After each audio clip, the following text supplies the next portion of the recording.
Assalamualaikum warahmatullahi wabarakatuh. Waalaikumsalam warahmatullahi wabarakatuh. Teman-teman, bagaimana kabarnya? Baik ya semua ya? Semoga selalu sehat. Baik. Amin. Jadi Amin.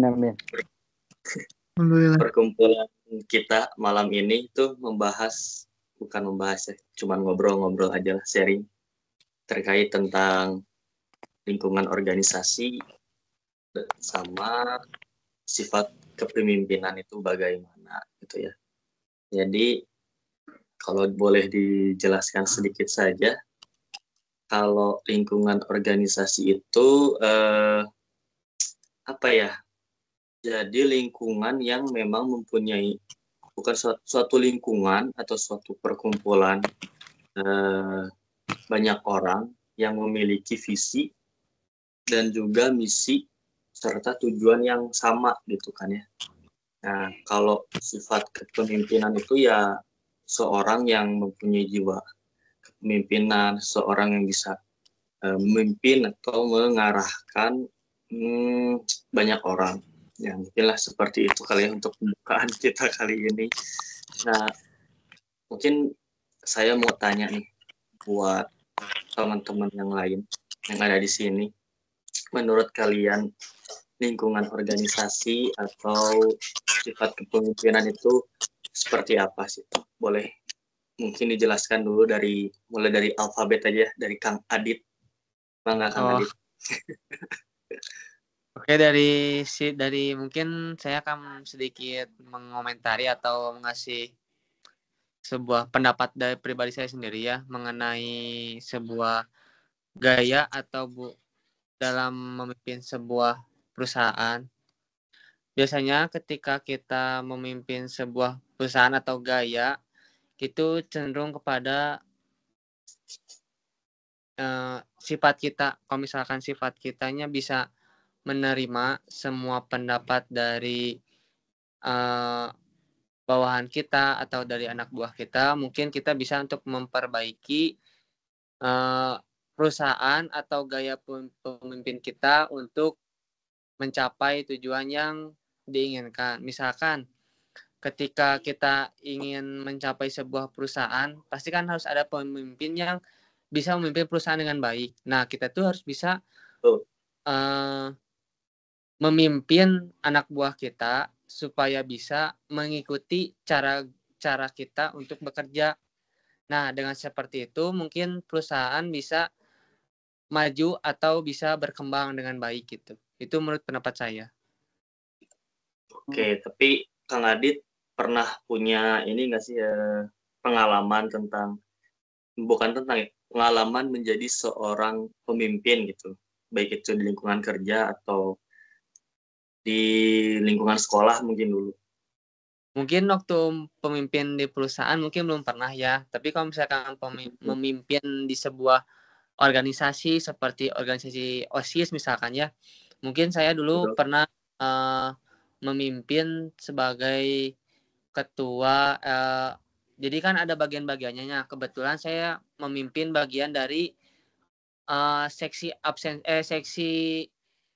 peralatan. Jadi menyiapkan sebuah peralatan ketika OSIS mengadakan sebuah event. Nah, pasti kan untuk itu membutuhkan bantuan dari rekan-rekan saya. Nah, kebetulan saya bisa menggerakkan teman-teman saya dengan cara saya menunjukkan bahwa saya itu tidak untuk sekedar untuk menunjuk doang, tapi saya bisa membuktikan dengan cara saya bekerja. Nah, rekan saya pun pasti akan mengikuti apa yang saya lakukan ketika saya sedang bekerja. Ya. Oh, berarti jadi ini ya, jadi seksi logistik kemarin ya. Nah, ya betul. Masalah peralatan kayak gitu. Untuk kepemimpinan kayaknya mah lebih banyak pengalamannya di Pak Maman ya, sebagai yang paling tua di sini. Betul. Pak Maman, bagaimana Pak Maman?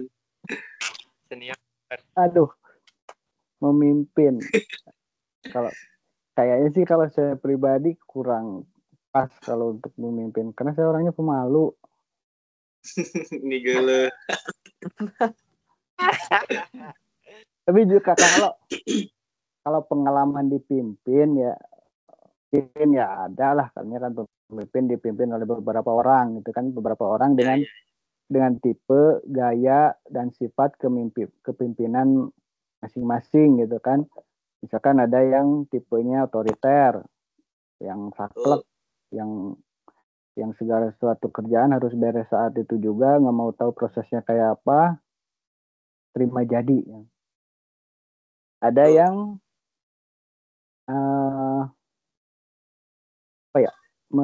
baik prosedur, istilahnya apa ya? Yang ngikutin prosedur lah ya, harus melewati A, B, C, D gitu. Cuman efeknya kan kalau seperti itu kerjaan jadi lambat, banyak delay.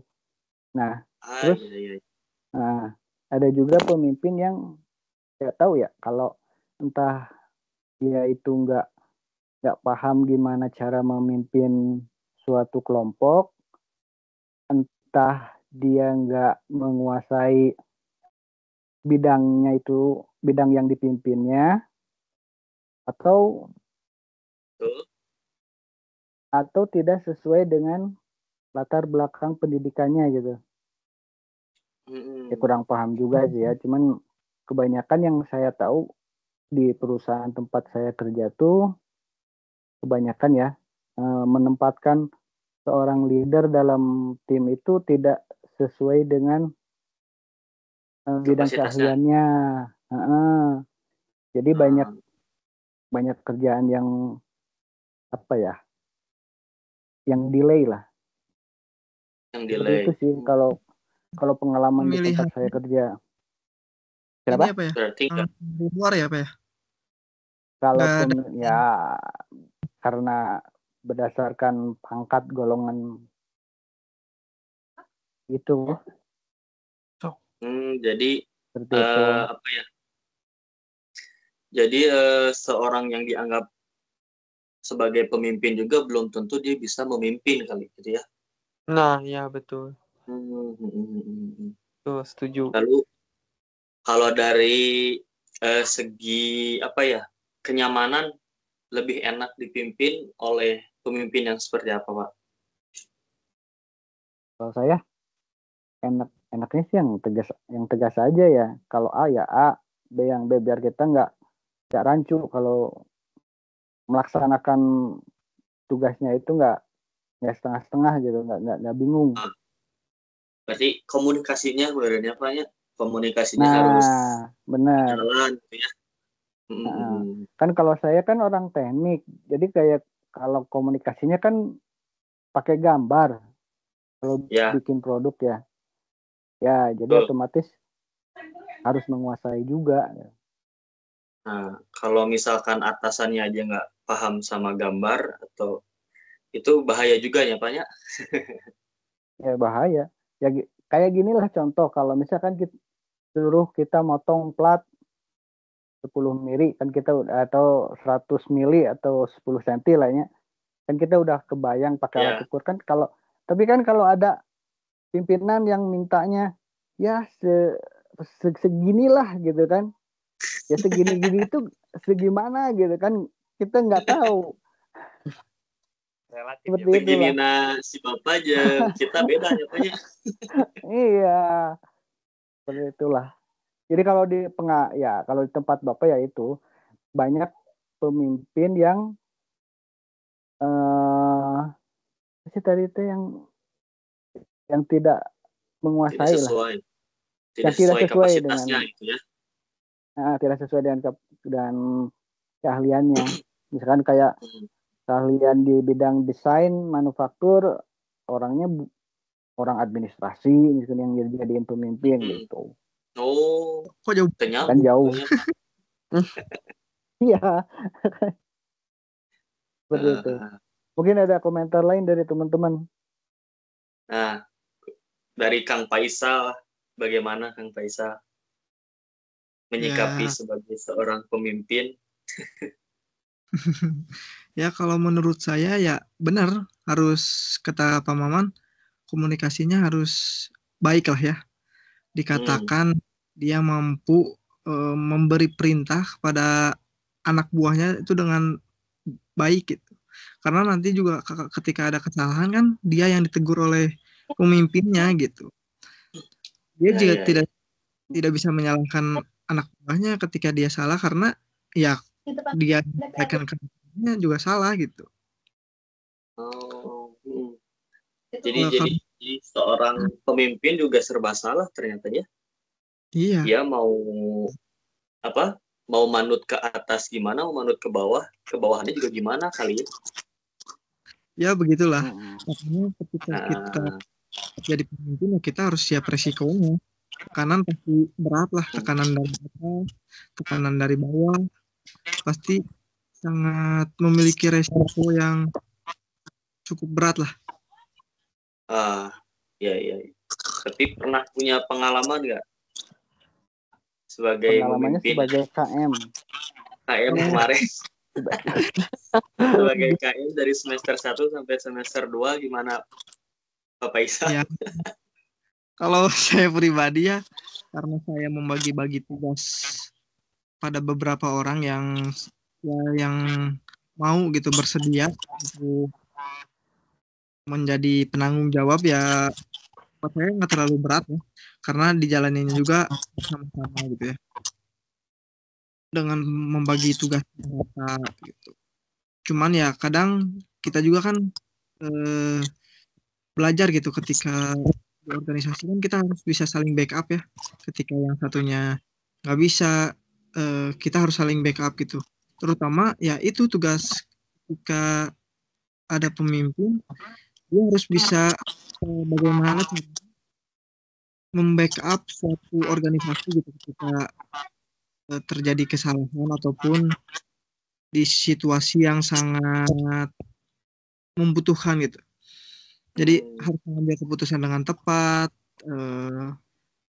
menempatkan orang juga dengan tepat gitu. Jadi intinya mah kalau kita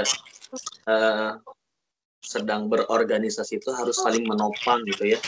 Jangan hanya mengandalkan satu anggota saja. Tapi saling support lah ya gitu ya.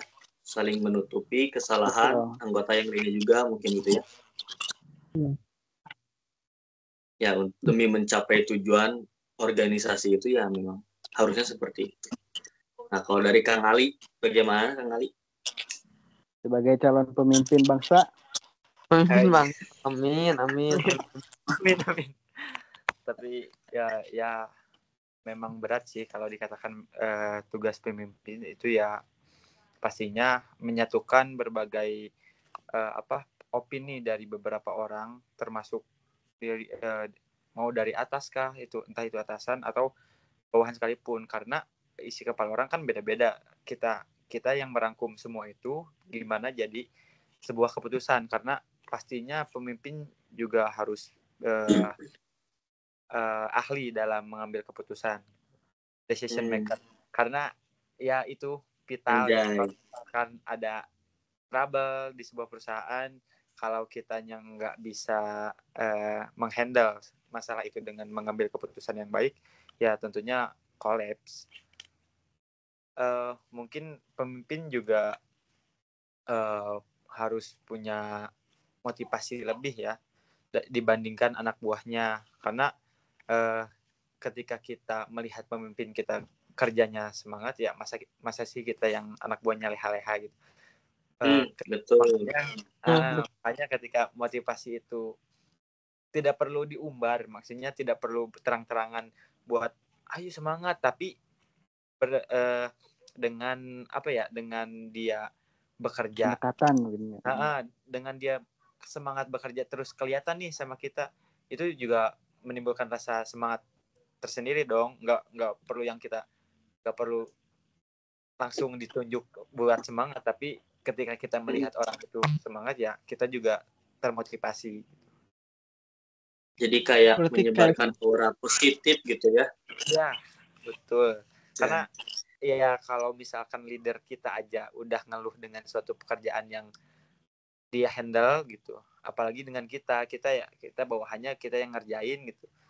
Masa sih kita udah capek-capek nih ngerjain, tapi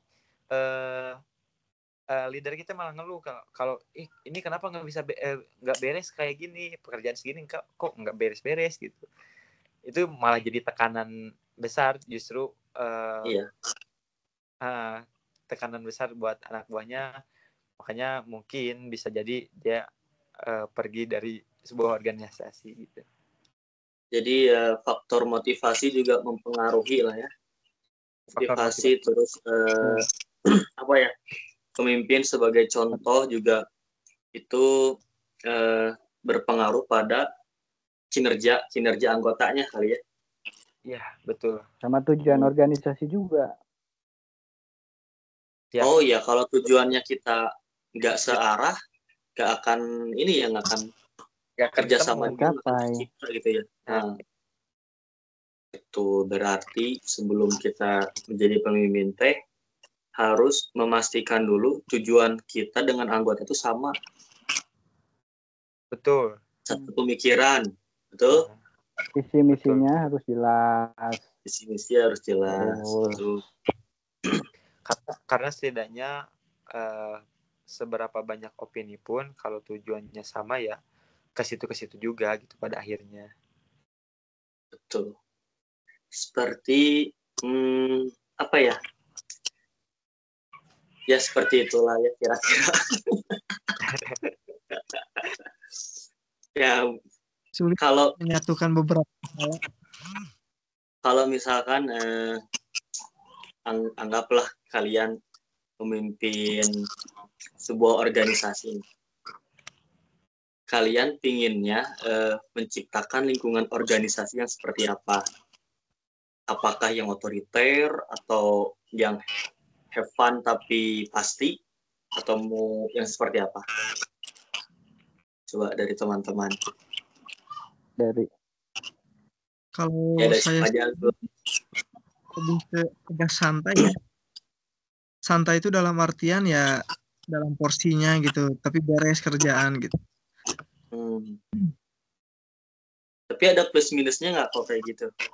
Ya plus minusnya gimana ya? Ya pasti ada bercandanya gitu, tapi yang nggak masalah sih sebenarnya ya, santai gitu bekerja, tapi kan tujuan kita menyelesaikan tugas kita gitu, maksudnya kayak proyek kita ya yang penting beres gitu, meskipun ya hahaha kan sesuai target lah. Ketika Ya, yang penting have fun tapi tercapai lah ya tujuan. Iya. Sekarang dibanding apa namanya saklek malah nekan ke bawahan kan malah nggak akan benar kerjanya gitu. Iya.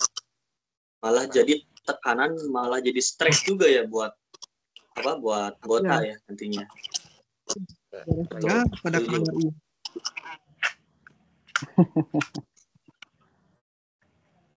Oke, dari yang lain mungkin bagaimana tanggapannya? Pemimpin ya.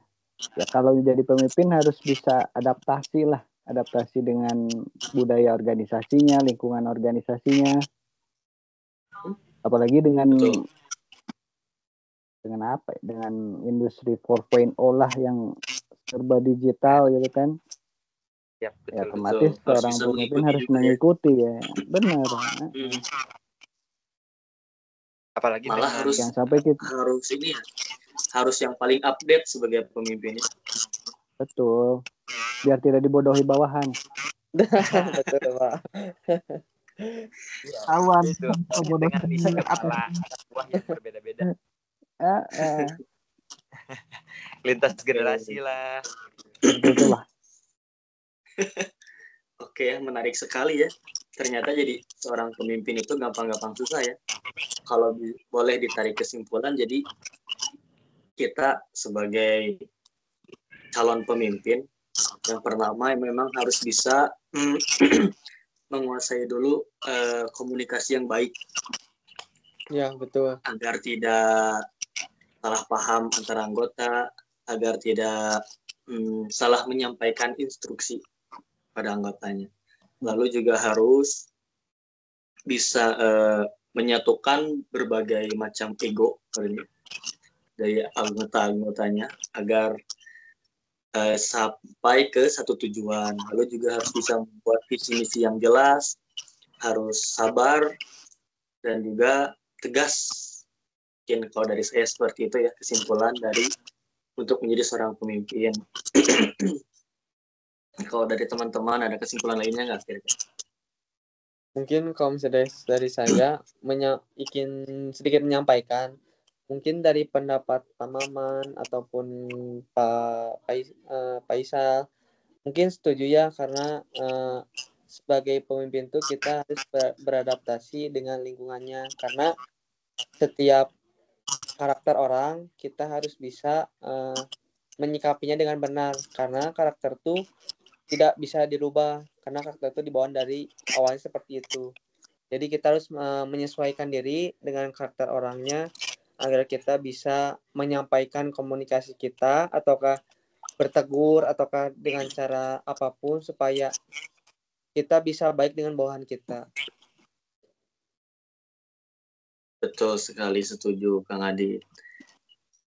Gimana Kang Ali? Ada mau tambahan Kang Ali? Ya paling itu sih udah paling benar tuh komunikasi adalah kunci, karena Komunikasi ya adalah kunci.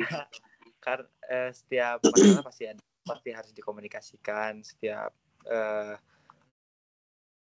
pengambilan keputusan juga dikomunikasikan. Bagaimana cara kita berkomunikasi dengan bawahan itu akan mencerminkan kepemimpinan kita tuh yang baik di mata mereka, atau ya justru sebaliknya. Tapi kalau misalkan ini saya pernah lihat ya pemimpin nih. Kalau pemimpinnya ada 2 tipe pemimpin nih.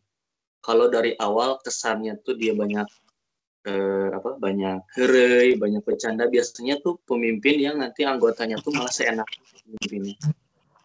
Pernah nggak sih kayak gitu?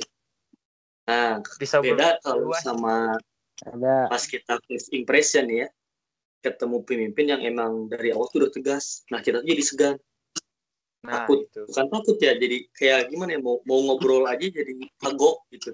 Nah, bener nggak? Bisa buat sih kalau terlalu santai jangan gitu, terlalu kasar juga nggak baik sih. Kalau tegas oke tegas, tapi nggak yang saklek. Kalau gini harus gini ya, kayak gitu juga ya berarti mengalir lah ya. Mengalir. Ya, lebih ke fleksibel sih kan. Fleksibel iya, dan ada juga gitu. Batasan-batasan sama bawahan kan ada gitu. Iya. Fleksibel lah ya. Jadi intinya pemimpin juga harus fleksibel. Ya, mungkin pembahasan kita juga cukup seru.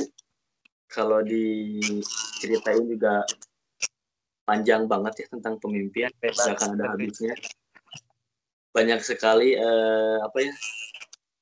banyak sekali pengalaman kita juga berorganisasi, ketemu dengan orang-orang yang beda-beda, yang egoisnya beda-beda, yang idenya juga macam-macam. Jadi ya kita harus bisa menerima semua itu kalau dalam berorganisasi. Jadi mungkin bukan diskusi ya, podcast kita kali ini dicukupkan saja sampai kali ini. Terima kasih untuk teman-teman. Terima kasih buat Kang Adit yang udah menyempatkan sebelum berangkat kerja. Terima kasih Pak Maman. Yang lain juga, maaf akan waktunya mepet, tidak bisa leluasa gitu waktunya. Kalau terima kasih juga Pak Maman yang menyempatkan waktu dengan istrinya, tapi dengan kita. Turun tengah ngeriok. Fleksibel. Terima kasih Kang Ali juga Kang Faisal. Ya, tutup ya. Assalamualaikum warahmatullahi wabarakatuh. Waalaikumsalam warahmatullahi wabarakatuh. Terima kasih teman-teman.